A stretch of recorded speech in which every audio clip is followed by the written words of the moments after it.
Why are they the first generation to be outlived by their parents? The infant mortality rate has increased from 2021 to 2022, the first time in 20 years. Oh my gosh. So this is not just a millennial issue. This looks like these numbers are continuing to affect even the generations after millennials.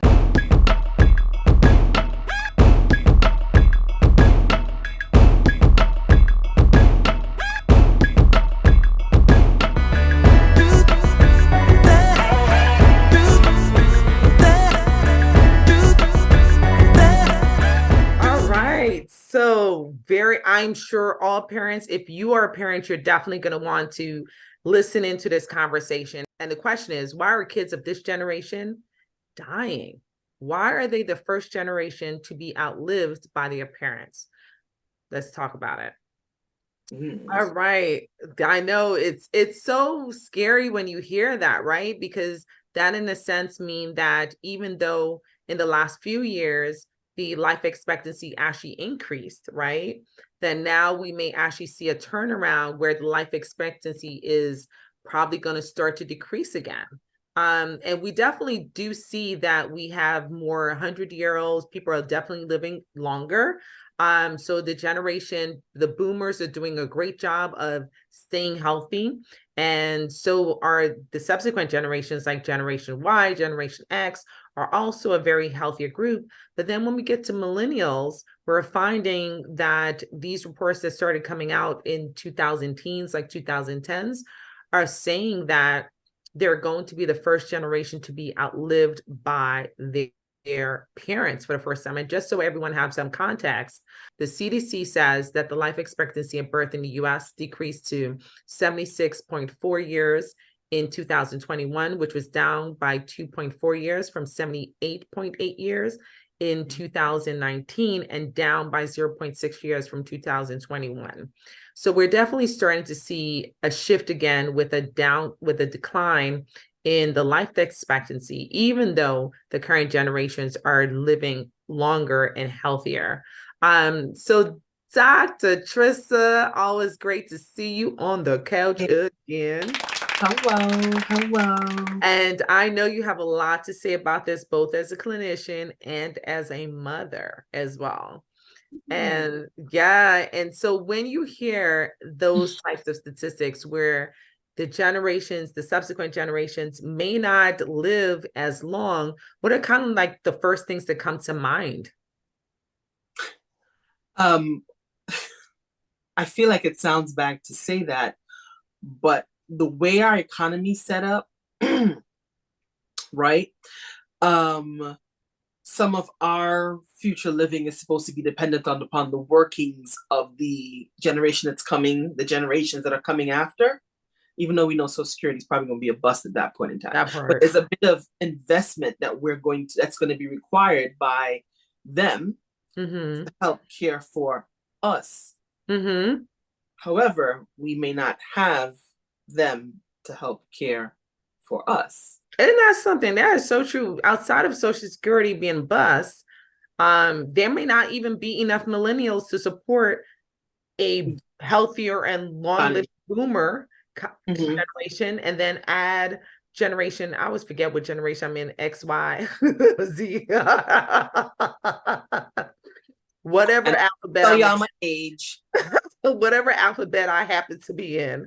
They may not legitimately be enough of them to support. That's a really, really great point. And so, it's just the baseline of, okay, we know for the economics that there has to be people working to be able to support people who are now retired.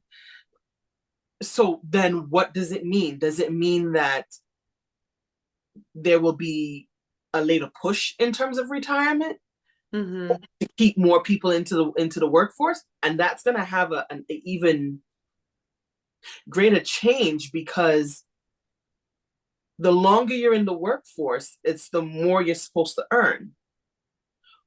And a lot of companies aren't going to want to do that, right? There's going to come a certain point in time, they would quickly get rid of you. They force people to retire. Because it becomes too expensive to keep you. Yeah. So that's going to be kind of a bit of a detrimental thing. Yeah. The other part about it is that it, and I kind of take this example from my parents, in that they have things set up where there is no need for us to worry about caring for them where finances are concerned. Like, Mm-hmm.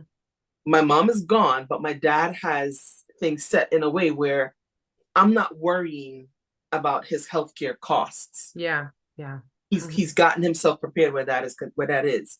Yeah. I feel like, and whether it was generations past that did Mm-hmm. it, and we're being different, I hope. Some families, there's been this reliance on, well, I know my kids will take care of me.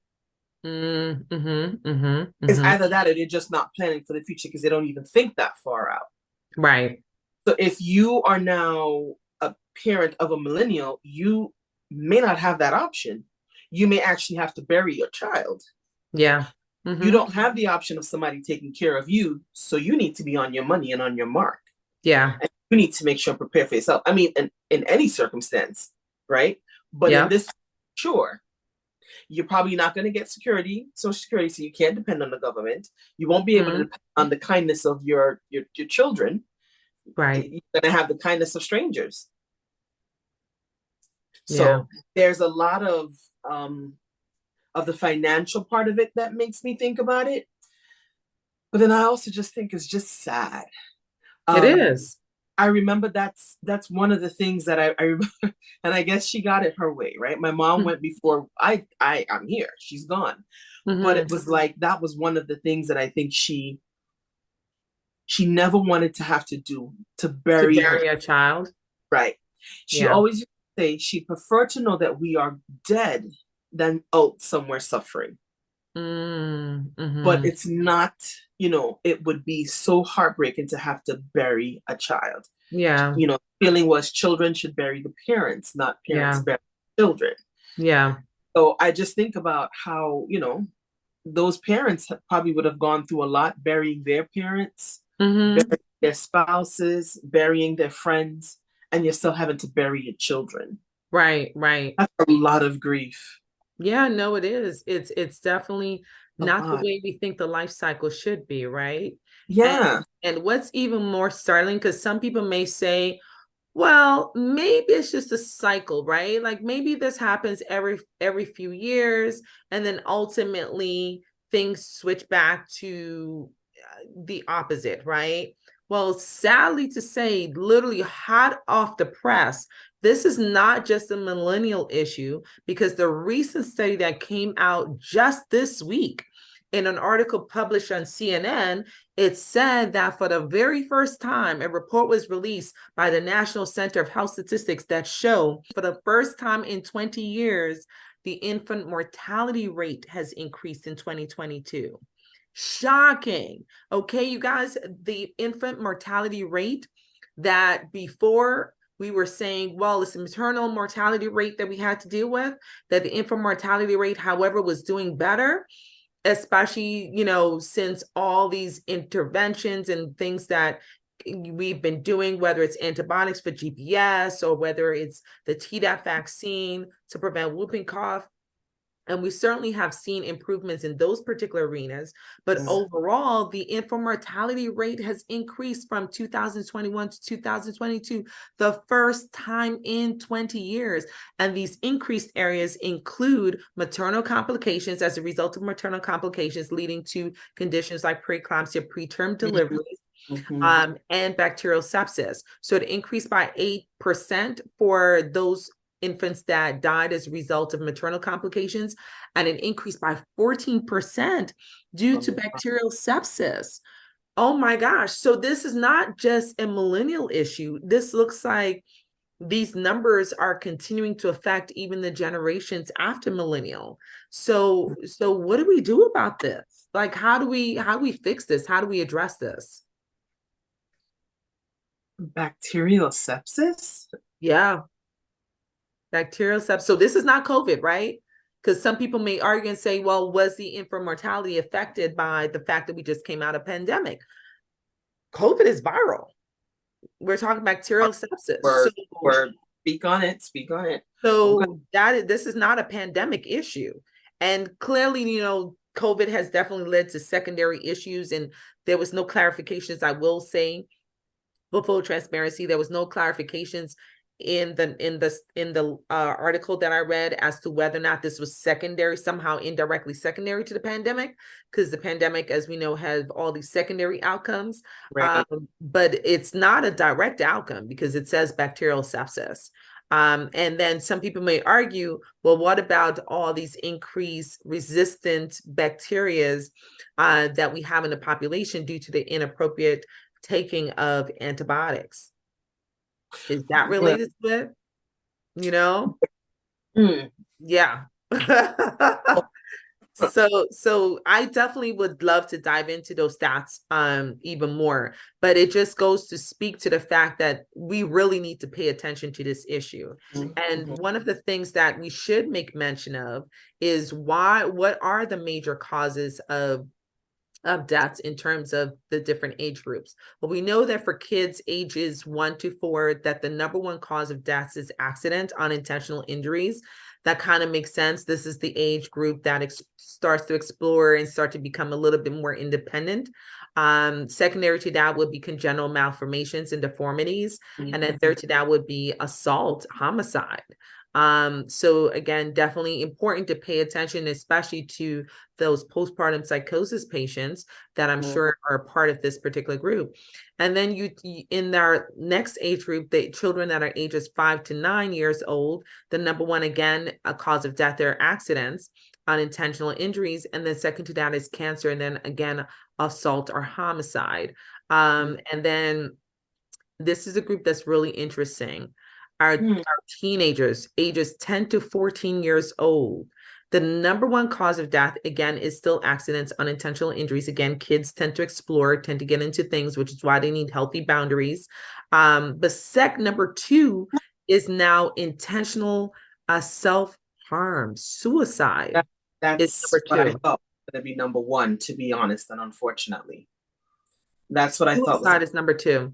Okay. And I should make mention, even though I did not clarify about the assault and the homicide, that one of the top causes of death in all age groups for kids are firearm injury. Gun violence. Gun violence are the leading cause of death for U.S. kids and teens. So even though it's covered up by saying, homicide, guns are the leading cause. So injuries, unintentional injuries, guns, the leading cause of death. Or yeah. somebody taking them out. Because let's not forget that we have mass shootings that happen regularly. And most of those are taking out the most vulnerable of the population. Go figure. Yeah. Yes. Not the strong ones, but the most vulnerable ones are being attacked. And yes. Yeah. It's quite devastating to hear these numbers. But it definitely speaks to the fact that this is something that we cannot ignore. We have to pay attention to the fact that kids are dying. And I think we can, especially with the latest issues internationally and the conflicts and the wars that are taking place, where the two groups that are most affected by wars are women and children. And that's been across the board. That's been historical. That is not new. So not only is it a national issue, but definitely we can say kids are dying internationally. So why haven't we paid attention to this issue? Why haven't we made more strides in getting some of these numbers down? What do you think has been the issue, especially knowing that guns are the number one cause of death for all kids in the US? Well, we live in a gun culture. And there is an unholy, it's not reverence. There is an unholy attachment. You probably would say reverence. It probably, there's an unholy reverence to a weapon. And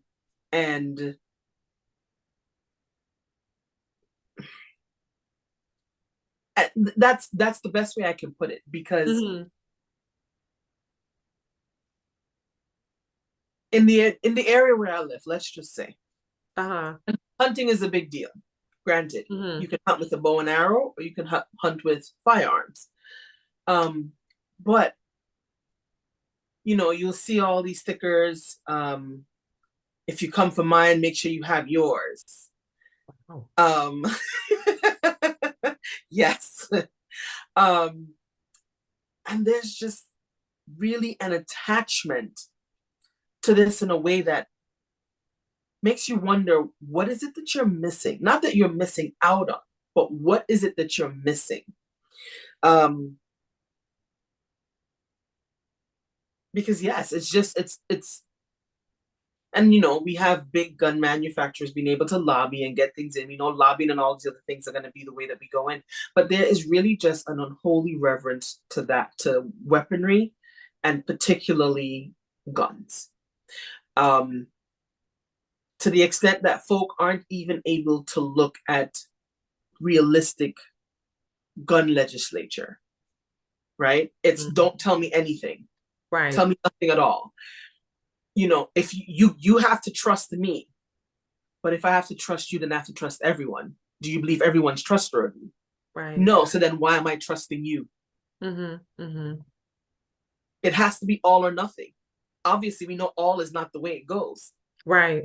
but they're not going to settle for the nothing. Yeah. Yeah. Or to know that it's it's whatever I want, or I don't care. Why is society so cold, right? There used to be a point where kids, it was like everything but kids. Like you can touch everything, do anything but harm a child, right? And there was um a certain general understanding in terms of compassion when it comes to kids, or certain Code. It's an unspoken code. unspoken code that kids are priority, that our future is important to be protected. And so why have we gotten to the point where even when issues affect kids and kids are unjustifiably dying, that we're so cold towards that our hearts are so hardened towards it, that we're not making policies or shifts in decision making to protect the kids. That kids somehow, it almost feels like society is becoming numb towards the death of kids. And to me, there is nothing colder than that. Like there is no turning back beyond that. So at what point did our culture shift, or did it shift, or is it just more known, where the power of the dollar when it comes to the corporate life that's behind the guns and other things that are harming our kids, the lack of money into research and facilities and resources for health, there's an increase in the number of kids living in poverty since the pandemic. Why aren't we putting resources, or why aren't we more compassionate or more motivated or more dedicated, more determined to put money and our resources into at least protecting the next generation, the innocent, the vulnerable?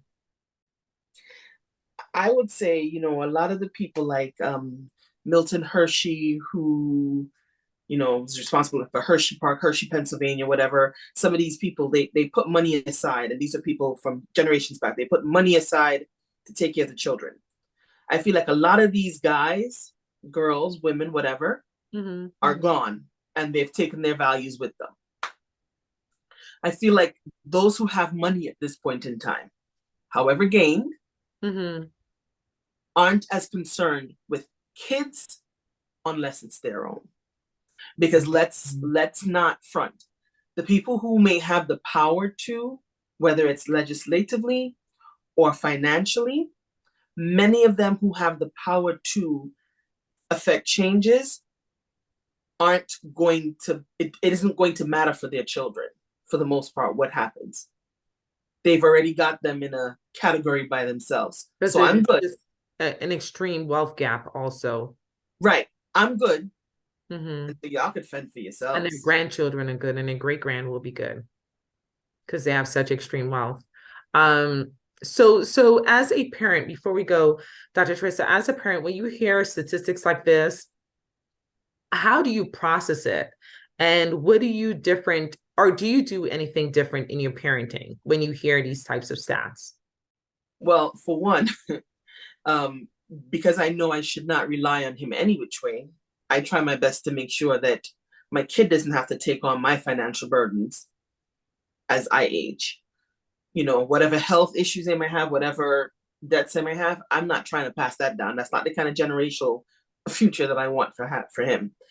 Um, but it reminds me that you know, things like guns and gun ownership is not a flippant thing. Mm-hmm. It reminds me that um, it's how important it is to continue to um, build up in my kid the understanding or like that communication, that ability to talk. If someone is doing something that they shouldn't be, you know about it, you know, whether it is that you may have heard of it in school, like to be able to let me know so I can step in, advocate, educate, whatever the case may be, to make sure that he is maintaining safe boundaries, like you talked about, Mm-hmm, right? mm-hmm, mm-hmm. That's definitely one of the other things. And in all honesty, recognizing Bible believing Christian, I believe in God, Mm-hmm. realizing that time is not promised. Mm-hmm. And so whatever time I have to make the most of it. Mm-hmm.